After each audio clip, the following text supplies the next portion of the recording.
جو ان کو ضمانتوں کی برسات لاڈلے کی طرح کرتے جا رہے. کس کا اعتبار ہے ان عدالتوں؟ مذاق بن کے رہ گیا ان عدالتوں کا. آج اگر ججز کی آنکھوں میں آنسو آتے ہیں کہ ہمارے آرڈرز امپلیمنٹ نہیں ہو رہے، تو آپ یہ بھی تو دیکھو آپ آرڈرز کیا دے رہے ہو.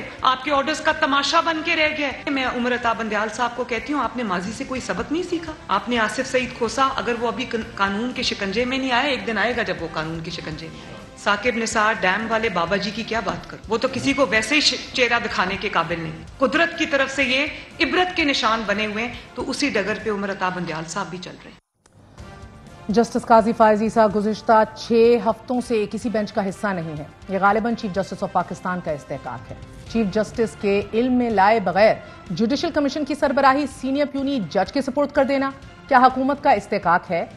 ناظرین، وزیر دفاع خواجہ آصف کا نیشنل اسمبلی میں یہ کہنا تھا کہ کمیشن میں اگر جسٹس منیب، جسٹس اعجاز الاحسن اور جسٹس مظاہر نقوی ہوتے تو پھر تحریک انصاف کو تسلی ہوتی.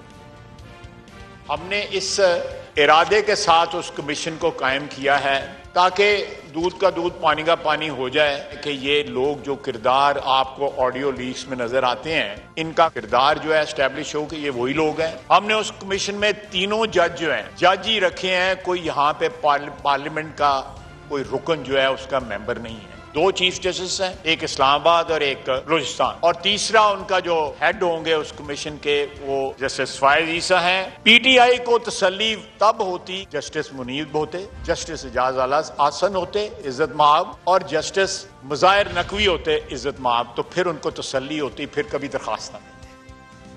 گویا بلا کی اس عدالتی تفریق میں حکومت اپنا حصہ پورا ڈالنے جا رہی ہے. سپریم جوڈیشل کونسل میں مختلف جج صاحبان کے خلاف کم و بیش 8 درخواستیں دائر ہوئیں کہ جس میں سے 3 جسٹس مظاہر نقوی کے خلاف تھیں، جنہیں چیف جسٹس آف پاکستان نے باوجود درخواستوں کے بینچز کا حصہ بنائے رکھا اور ایک واضح پیغام دیا.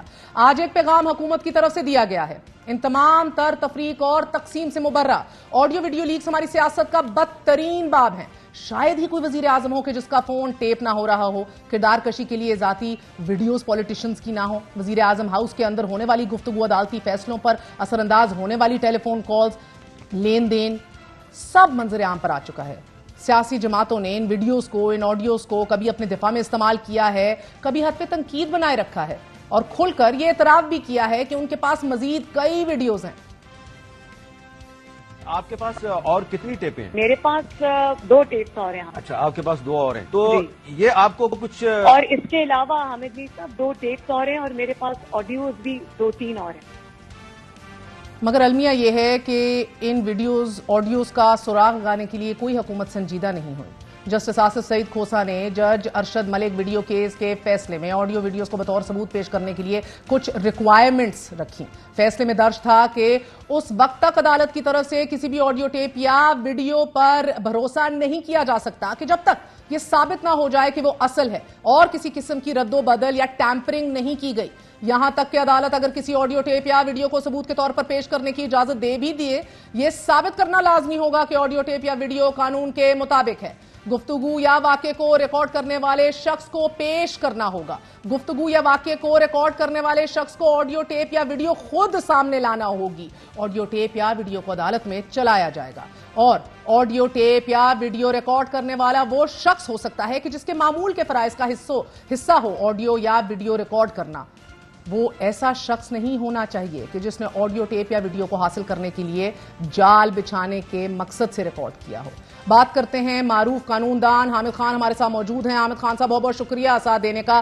سر فرمائے دیجیے گا کہ ہم دیکھ رہے ہیں کہ بڑا دلچسپ صورتحال پیدا ہو گئی ہے. جسٹس قاضی فائز عیسیٰ نے ایکسیپٹ بھی کر لیا ہے اس کمیشن کی سربراہی کرنا. آپ کو تعجب ہوا؟ ہاں، کچھ تعجب ہوا مجھے. کیوں؟ اس لیے کہ میں سمجھتا ہوں کہ یہ کمیشن بنانے کا کوئی جواز نہیں ہے. میں یہ سمجھتا ہوں کہ جس مقصد کے لیے بنایا گیا ہے وہ ویڈیو ٹیپ، جیسے آپ نے خود بھی بات کر دی ہے، 2019 کی ایک ججمنٹ ہے جس کے آتھر جسٹس کھوسا صاحب ہیں. انہوں نے 14-15 کنڈیشنز لگائی ہیں کہ ویڈیو آڈیو ٹیپس جو ہیں ان کو ایڈمیسیبل نہیں کیا جا سکتا ایویڈنس کے جب تک کہ یہ ساری کنڈیشنز پوری نہ ہو.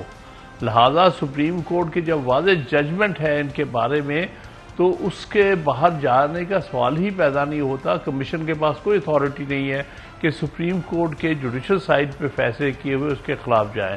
اسی طرح سے جیسے کہ 1998 کے ایک ججمنٹ ہے، ایکچولی 96 کی وہ ججمنٹ تھی جو رپورٹ ہوئی ہے، جس میں یہی کوشچن ارائز ہوا تھا کہ اس وقت کی حکومت جو ہے وہ جو کہ اس وقت مرحوم بنظیر بھٹو صاحبہ کی تھی، اس کے بارے میں اعتراضات تھے کہ آڈیو ویڈیوز جو ہے وہ لی جاتی ہے، وہ خاموشی سے جو ہے ریکارڈ کی جاتی ہیں.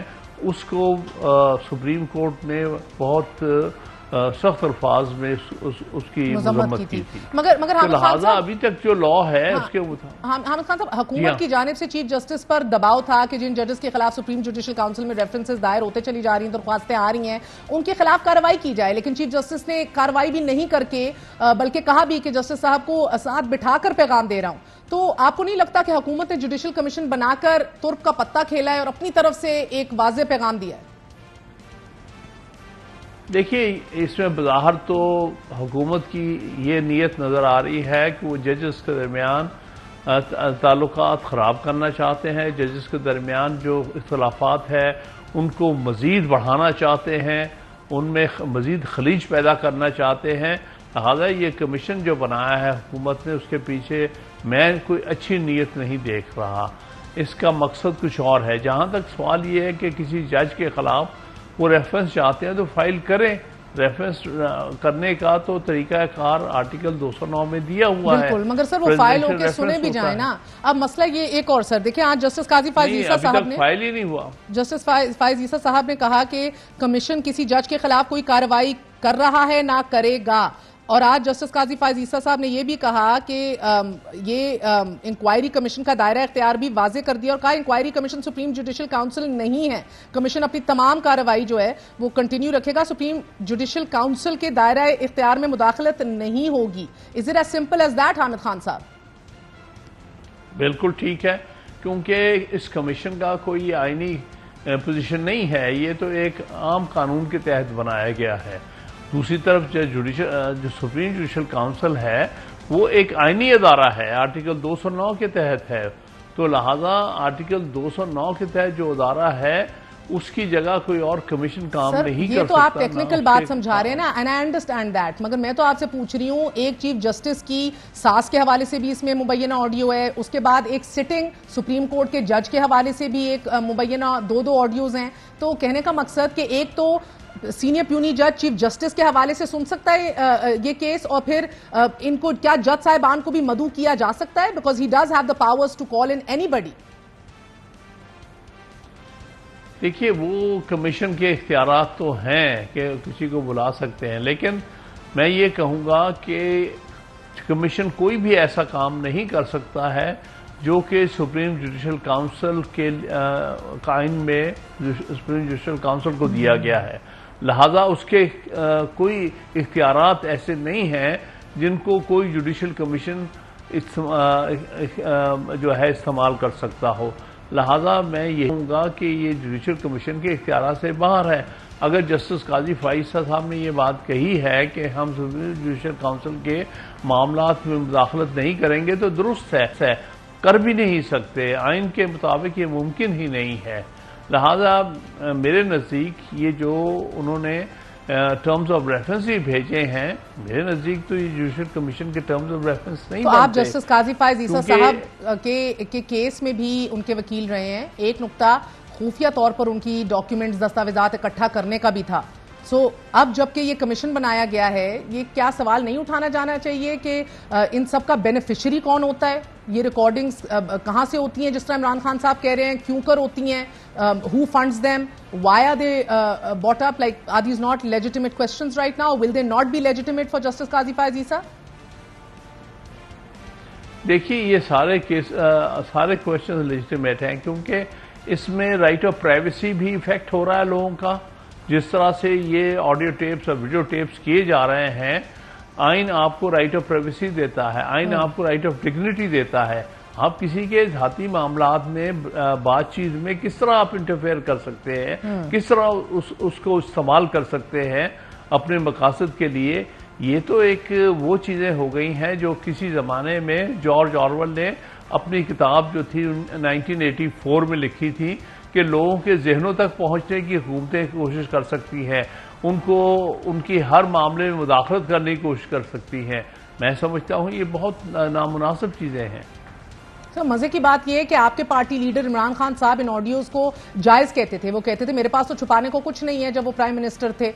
آج پھر لاہور ہائی کورٹ میں ریفرنس بھی دائر کر دیا، اب یہ کمیشن بن گیا ہے تو پھر سوالات اٹھ رہے ہیں۔ کیا اب میں سمجھنے سے قاصر ہوں، آپ کہہ رہے ہیں قانونی جواز نہیں ہے، فائز عیسیٰ صاحب بھی قانون سمجھتے ہیں، سینئر آپ کے چیف جسٹسز ہیں دو اہم صوبوں کے، اسلام آباد کے بھی اور بلوچستان کے بھی، کیا سمجھ کے یہ اٹھایا ہے؟ کس طرح کی سفارشات دے سکتے ہیں ممکنہ طور پہ اس کیس کے اندر؟ سفارشات تو بہت قسم کی آ سکتی ہیں، میرے نزدیک اس کی ضرورت نہیں تھی۔ اس وقت جس مقصد کے لیے مجھے نظر آیا ہے کمیشن بنایا جا رہا ہے اور میری جو ہے دانش میں، اس کا مقصد جو ہے وہ کوئی اتنا ٹھیک مقصد نہیں ہے۔ ایک تو یہ ہے کہ اس سے ججز کے درمیان کشیدگی بڑھانا شاید اس کی پیچھے نیت ہو، کیونکہ چیف جسٹس کو بغیر کانفیڈنس میں لیے سپریم کورٹ کے ایک چیف جسٹس صاحب ابھی تک کچھ بولے کیوں نہیں ہیں؟ سر آپ نے ماضی میں دیکھا ہے کہ یہ سلیم شہزاد کی کمیشن ہو یا ایبٹ آباد کمیشن ہو، چیف جسٹس کو جب بائی پاس کیا گیا تھا it had to go back. گو کہ چیف جسٹس صاحب یہی نام تجویز کر دیں وہ الگ بات ہے، بٹ کیا چیف جسٹس صاحب ابھی بھی اس ایشو کو اٹھا سکتے ہیں یا آپ کو لگتا ہے درگزر کریں گے؟ نہیں، وہ معاملات وہ تھے جس میں کہ جج جس کو انہوں نے جوڈیشل کمیشن کا ہیڈ مقرر کیا تھا وہ ریٹائرڈ جج تھا سپریم کورٹ کا، اس لیے اس کے بارے میں سپریم کورٹ کے چیف جسٹس سے اجازت لینی یا اس کو انوالو کرنے کی ضرورت نہیں ہے۔ یہاں پر اگر ایک سٹنگ جج کے تحت کمیشن بنایا جا رہا ہے تو چیف جسٹس کو کانفرنس میں لینا چاہیے۔ اب نہیں لیا نا، تو do you think the chief justice will address this issue یا he will let it go? I don't know, وہ تو چیف جسٹس صاحب ہی جانتے ہیں، میں کیا کہہ سکتا ہوں۔ بہت بہت شکریہ سینئر وکیل حامد خان صاحب ہمارے ساتھ موجود تھے، آپ نے گفتگو سنی۔ چھوٹا سا وقفہ لیتے ہیں، وقفے کے اہم ترین خبر کے ساتھ پیش ہوں۔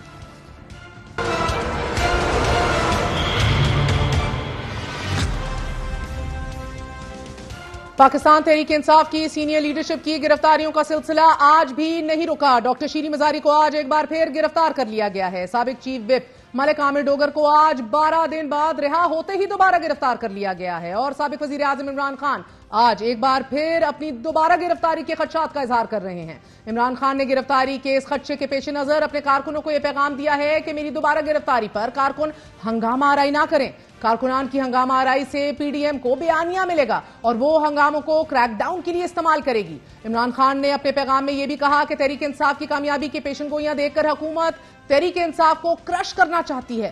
سابق وزیر اعظم کی طرف سے یہ پیغام ایسے وقت میں سامنے آ رہا ہے کہ جب تحریک انصاف کی سینئر قیادت جیلوں میں بند ہے اور گرفتاریوں کا یہ سلسلہ تھمنے میں نہیں آ رہا۔ ڈاکٹر شیریں مزاری کی رہائی کا حکم آج ہی لاہور ہائی کورٹ نے دیا۔ عدالت نے ایم پی او آرڈر کو کالعدم قرار دیتے ہوئے اپنے حکم میں کہا کہ شیریں مزاری ڈپٹی کمشنر کو یہ بیان حلفی دیں کہ وہ آئندہ ایسی کسی سرگرمی میں شامل نہیں ہوں گی، اور اگر شیریں مزاری کسی مقدمے میں نامزد نہیں تو ان کو دوبارہ گرفتار نہ کیا جائے۔ مگر عدالتی حکم پر رہائی ملنے کے محض چند گھنٹوں بعد ہی ڈاکٹر شیریں مزاری کو دوبارہ گرفتار کر لیا گیا۔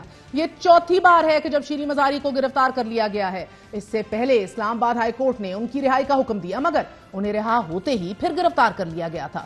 پارٹی کے وائس چیئرمین شاہ محمود قریشی کی رہائی کے احکامات 4 دن پہلے اسلام آباد ہائی کورٹ نے جاری کیے تھے۔